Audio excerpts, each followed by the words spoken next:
أعوذ بالله من الشيطان الرجيم بسم الله الرحمن الرحيم اللهم صل على سيدنا مولانا محمد وعلى آله وصحبه وسلم تسليما كثيرا أما بعد. My name is Farouk, and as you can tell, I'm another white man telling people what to do, you know. They've put me up here in charge today. No, I'm joking. My story to Islam. I don't know how much time I've got left, but I'll be brief with it. MashaAllah. I've got 10 minutes, yeah? I might have to stretch it out a bit, yeah? I was born and grew up in a place called Essex. Do you know what I mean? Anyone know where that is? Yeah? Where is it, bro? It's that way, isn't it? It's about that way. I know a city in Essex, I think Worthing. Worthing. I don't know about that. But yeah, it might be. Not very good at geography. I'm from Essex, bro. You know? I'm joking. Now, Essex is a coastal county. Has a large portion of it on the coast. Basildon is where I grew up, in a small town called Leyden. And it's Jahil. In terms of like where I grew up, there was 2 Asian shops, and they were the only Asians we knew about. And there was 1 black family in the whole area. And that's how it was for me growing up. I grew up near a woodland area, so I used to spend a lot of time in the woods. And I didn't like football and things like that. I weren't like the normal sort of youth. Because I weren't very good at it, I always got picked last. But I always believed in Allah. This was a natural thing for me, to believe in Allah subhanahu wa ta'ala, ever since I was a little boy. But it weren't Allah. I used to believe in God.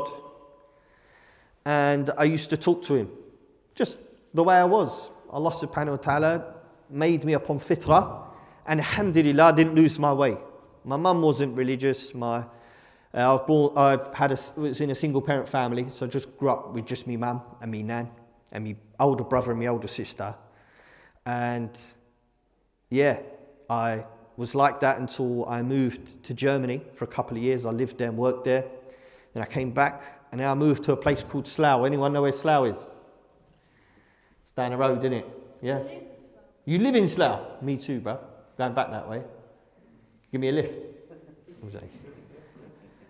You'll have to lift my car as well. And when I moved there, I moved next to this guy. His name was Amr. And I saw him. He's an Asian guy. And he goes, "You all right, mate?" And I was like, "What?" Because Mr. Patel and Tej, the 2 corner shop owners, they had the traditional Asian accent, shall we say. And when I saw a brown guy speak like an English bloke, it was a big shock for me. So how comes you talk like that? Because I was born here, wasn't I? I was like, okay. So I got to know him, and I used to go round his often, and he had on his wall, he had this parchment, and on it had the last sermon of Rasul sallallahu alaihi wasallam. And I used to read it, and I used to berate him with it. I'd go, "You need to be like this man here. You people, your people, should I say, need to be more like him, more like Rasulullah." And while I was ignorant, I wasn't wrong. Because we all need to be more like him. Sallallahu alaihi wasallam. So he became my friend over some time, and I had some influence on him, and he started to have some influence on me. And at that time I was, shall we say, I've always been interested in the unseen. So the world of the jinn and the world of the angels and the unseen aspects of this universe. Allah subhanahu wa ta'ala says that there are 7 heavens and 7 earths. Now, while for some of us it's a belief without much of a reality, if that makes sense, there are some scientists out there who see it as more of a reality rather than a belief. So if you tell them Islam says this, they don't care. They say, "We have a theory that there's multiple verses." That's what they say. But at that time I was more on that side. I understood that there was other things and other worlds, potentially. And I was very interested in time travel. Who wants to travel through time? If you don't, something wrong with you. It's the only legit gambling for a Muslim to do. Because it's not gambling. You know what the numbers are going to be on the lottery, right? So It's a joke, that. Okay. So I wanted to time travel. And I really looked into it. Not from like a, I'd sit there with the tinfoil hat on. But it was like I was looking at real scientific theories that could potentially lead to time travel. And at that time, I spent quite a while with it. I came to the conclusion that it's not possible. But there was one anomalous piece of information that sort of was like niggling at me. And that was people who, by the way, don't take that word out of context. It was people who predict the future. There was a man called Nostradamus. Anyone heard of him? He was a man who wrote a book. And he wrote loads of things, but he wrote a book and he talked about events in the future. Now, my conclusion with him was that it was educated guessing. And then I looked at the biblical prophecies. And again, when you go to see what people explain it as, it's allegoric in meaning. So they'd say, well, it could mean this and it could mean that. And everything didn't really have a meaning because whoever you went to gave you a different response, right? And then this brother Amr, he told me about the Prophet Muhammad sallallahu alaihi wasallam. And one of the hadith is from a long hadith called Hadith of Jibril. Does anyone know it? It's a famous hadith, very long hadith. One of the longer hadith, should I say. In this hadith, I'll just take a portion of it out. Jibril alayhi salam, he came to Rasulullah and he asked him some questions. And one of them, he said, when is the hour? And Rasul sallallahu alayhi wasallam said, the one who is asking knows no more than the one who's being asked. Meaning that I don't know any more than you do. So, subhanAllah, he said, but there are some signs. So he narrated two signs. The first one was when the slave girl gives birth to the mistress. Some of the scholars, they discuss the meaning of this hadith. And then he said, and when the barefooted, naked desert Arabs compete with one another in building tall buildings. At that time, they were building Burj Khalifa. And I was wowed because this hadith is very clear. It mentions the people and it also mentions the competition aspect. So at that time, I think Riyadh had the tallest building and then they came along and built an even taller building. And then there was also plans to build one that was even bigger in Jeddah. So I knew then that the predictions of this man, Rasulullah sallallahu alaihi wasallam, were different. So he gave me a book. It's called A Brief Illustrated Guide to Islam. And anyone know that book? It's a very small little pamphlet that talks about different aspects of Islam. And it talked about an ayah in the Quran of how we were created in the womb. And it says that we were created from alaq. And it gives three meanings. A clotted piece of blood, something suspended. Yeah? And there's three meanings. Something suspended, clotted blood, and clinging, and a leech. Thank you very much, brother. When I read that, I knew that this was from Allah. Because there's no simpler way of explaining the creation in the womb than that. It's amazing. Then it said, and then from that we made it into something chewed like mughda. Or mudgha, excuse me. And then when you look at the teeth at the back who are thick and the pictures were amazing. I was like, this is from Allah. But I didn't know that you had to become Muslim until a brother told me. He brought another brother around who was good at dawah. He weren't a da'i, brother Amr, but he was the one who gets the reward, inshallah, because he brought me to Islam. But brother Jawad, another guy who used to do TV work, I don't know if people see him anymore. Lovely, beautiful black brother, mashallah, with a kind of like an afro. Who remembers Fido Dido? He has that Fido Dido here, bro. Mashallah, I haven't seen him in a long time, but he does a lot of TV work. And to cut a long story short, because I'm running out of time, he said one day, I said, can I go to Jannah? He said, no. I said, why not? He said, because you ain't Muslim. I said, well, how do I be a Muslim then? You got to tell me, bro. And he's like, listen, he goes, it's got to be in your heart and in your tongue, on your tongue and in your actions. So he said, you've got to say, Ashhadu la ilaha illallah wa ashhadu anna Muhammad Rasulullah. And I said it. It's like, yeah, cool. Then they taught me the dua when you start the salah. Subhanakallah wa bihamdik. You know? What about the customer? So I learned that they wrote it down in English for me, and then they left. And I didn't see them for ages. But I started to go to the masjid. I just wanted to go. I went there. And the first time I prayed in the masjid, it was as if I was praying in front of Allah, and it was an amazing moment. And I started talking to everyone, going, did you feel that? They were like, what? I was like, it's like I was standing in front of the Lord. They were like, what are you talking about? And they started thinking I was like a weirdo, right? And I was. I was given a book called Sunan al-Tirmidhi, and I started to dress like Rasulullah. But if you were to look at me, I looked like what people describe as Sufis. I wrapped a turban. I used to put khul in my eyes. I put my left hand in my pocket. I walked like I was running down a hill. I was going around slow like that. SubhanAllah, alhamdulillah. Every step I took, doing dhikr. Bro, I was a weirdo, man. And then I went back home to my mum, and I thought everybody's going to become Muslim. I thought, how can you deny Islam? It's so obvious. I didn't know about that ayah. Allah is the one who guides. So I went into my yard dressed like that. My mum's there, my stepdad's there, my older brother's there, my sister's there, and my younger brother. And I walked in there. I was like, yeah, Islam's the truth. And I started to give da'wah. And they're like, what are you doing? I was like, why aren't they becoming Muslim? I didn't understand it. And my brother Isa, who became Muslim after this, he came up to me, he called me a rude word. Called me a Pakistani without a stani. And I said, ittaqillah, fear God. Because there's two angels on your shoulders. And one of them writes down the bad that you do, and one of them writes down the good things that you do. And then I said, and there's another creation called the jinn. I spoke for 10 seconds. And he said, I want to be a Muslim. No da'wah, no explaining Islam. I told him about the jinn and the two malaika, and he wanted to become a Muslim.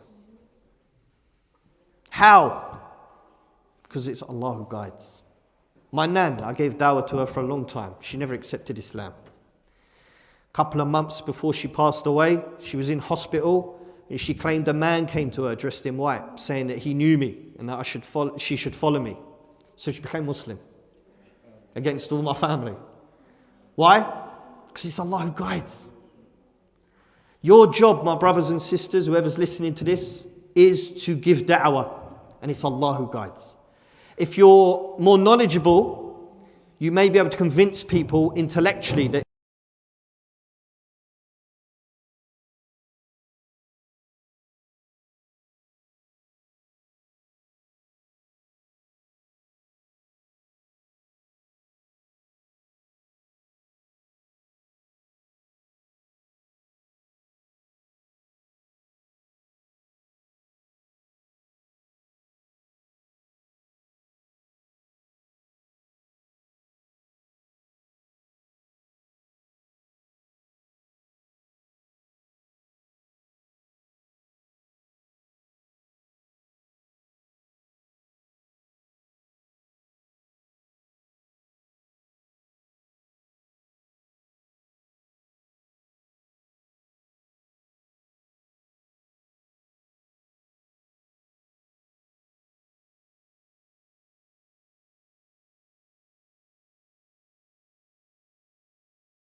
even some Sahaba went to the extremity of trying to make themselves throw up what alcohol was in their stomach. Let's go back only 100 years. America had something that they called the prohibition. And for 4 years they waged a war against their own people. Why? Because of the fitrah of mankind. Alcohol is evil. And it begets evil. Yet the mighty nation of America, with the police force, with the money, could not cause anybody to stop drinking. Yet when Allah subhanahu wa ta'ala sent the ayah down, everybody was ready to implement the laws of Allah. And there's a difference there. The difference isn't just knowledge. Yes, brothers, you are here for the next few days, those of you who choose to do so, to gain knowledge. But knowledge is part of the battle, it's not the whole battle. Why is it that some brothers know that you have to pray, yet they don't? Why is it that some brothers know that you're not allowed to get a mortgage and they go and get a mortgage? They know that you're not allowed to gamble, yet you see them going and gambling. We know the 5 pillars. You guys, do you know the 5 pillars of Islam? I know some of them. Okay, what's one of them? Hajj. Hajj. Everybody knows that Hajj is a pillar of Islam. Why is it that some people don't do Hajj? Insufficient iman.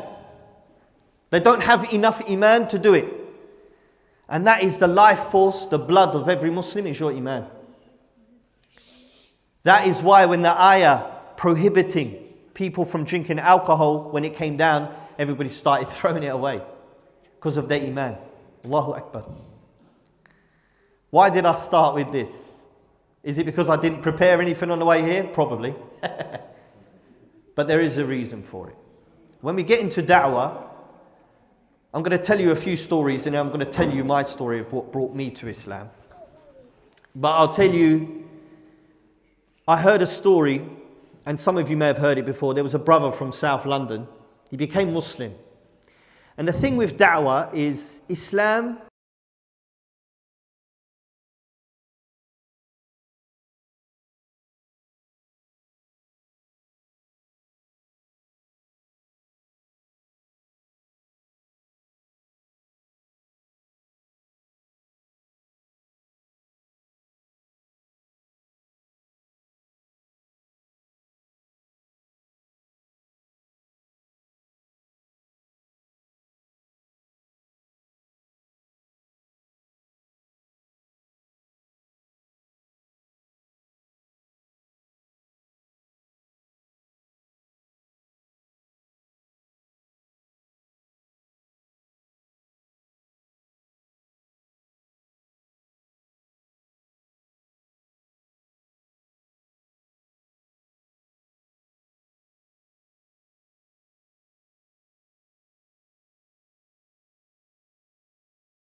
he became Muslim, and the brothers he was around, I think they meant well, but they kept telling him, no, that's haram.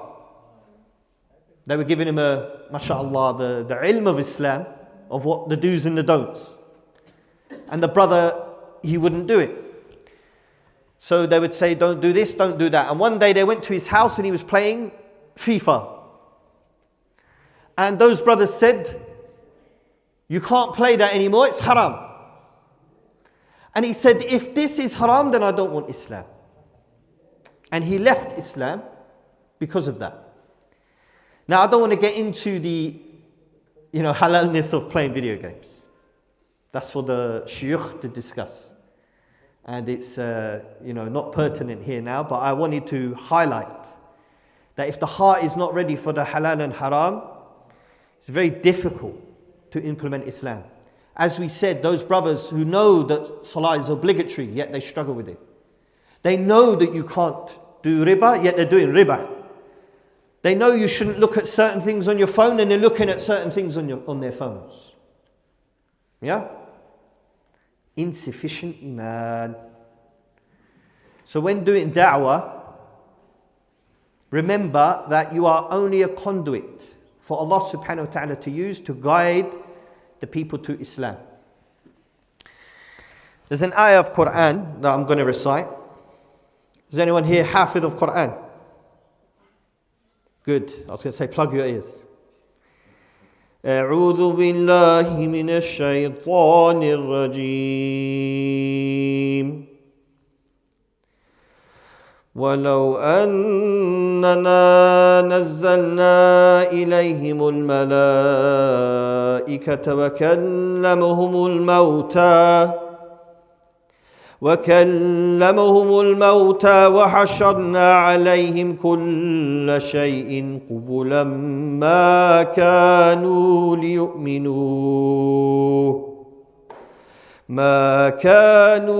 ليؤمنوا إلا أن يشاء الله ولكن أكثرهم يجهلون. In this ayah, Allah subhanahu wa ta'ala makes it clear. Allah subhanahu wa ta'ala makes it known that it's not you who guides. It is not the ilm that guides. In fact, it's not even the miracles that guide. Allah subhanahu wa ta'ala says that if it was that, Allah was to send down with the Quran an angel. So imagine that. Every time you recited Quran, an angel pops up to witness that this is from Allah. And not only that, do you know what zombies are? Yeah. So dead people who rise up, right? The dead people start getting out of the grave and they start saying, yeah, this is from Allah. They're not trying to eat the brains. Just to witness that this is from Allah, the Quran. And if Allah said, even if I brought in front of them all the created things, yeah? All the things, what's that? The throne of Allah subhanahu wa ta'ala. Jannah, nar, all these created things. Al-jinn. Who knows about the jinn? Subhanallah. Only 3 of you, mashallah. You need to read Quran, the rest of you. If Allah subhanahu wa ta'ala was to bring these created things in front of the people, none of them would believe. None of them would believe, except for what reason? Except by the permission of Allah. The great angel, Jibreel, if he was in front of them, they wouldn't believe. Many people say, yeah, if I saw Allah, right? If I saw him, I'd become Muslim. But where is he? That's what they say. This is what they say. They give a reason as to why they don't believe. They say, I don't have enough evidence. But you, my brother and sister, whoever's going to be involved in the da'wah after this weekend, it's not up to you. It's up to Allah who guides. And at the end, Allah subhanahu wa ta'ala says, وَلَكِنْ أَكْثَرَهُمْ يَجَهَلُونَ. But most of you are ignorant of this, and them too. Most of the people are ignorant of this. They don't know that guidance is only from Allah. So that's all you've got to do. Learn the knowledge, but put full trust in Allah subhanahu wa ta'ala. Subhanaka wa bihamdik, ashhadu an la ilaha illa anta, astaghfiruka wa atubu ilayk. Jazakallah khair for letting me come today, brothers and sisters and whoever organised the event. And may Allah accept all the good that we try to do and forgive us for all the bad that we do, because indeed we do bad. And ultimately, what do we want? Firdaus al-A'la. If you ever feel weak in your iman, go learn about Firdaus. Go learn about Jannah. Spend your time in Jannah and you will inshallah feel revitalized to do what you do. And our brothers and sisters who are suffering in Gaza, they're getting one-way tickets. There is a hadith that anyone who dies as a martyr, their souls will be placed into the crops of green birds. They get to eat from the fruits of Jannah. So those brothers and sisters who suffer and then die like that, may Allah give them that position or in the chandeliers hanging from the throne of Allah. Ameen. Jazakallah khair. Assalamu alaikum wa rahmatullah.